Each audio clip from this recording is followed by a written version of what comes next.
This is an RSA. A Radhi service announcement. Do not get your spices ground. Buy them whole and intact.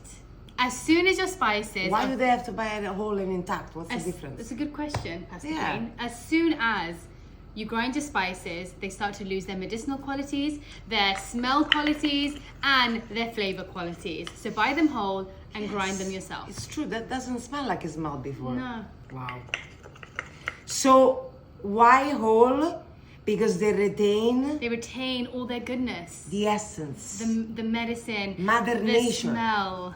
Mother Nature is incorporated within. Yes, and then you break it all up and it starts to Not oxidize. evaporated.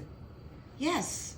Heat, oxygen, all changes the chemical structure of any spice. So then when you have the spice, it doesn't have the same effect. Every 3 months, change your spices. Swap them out.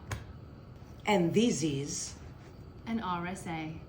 Radhi service announcement. You're welcome.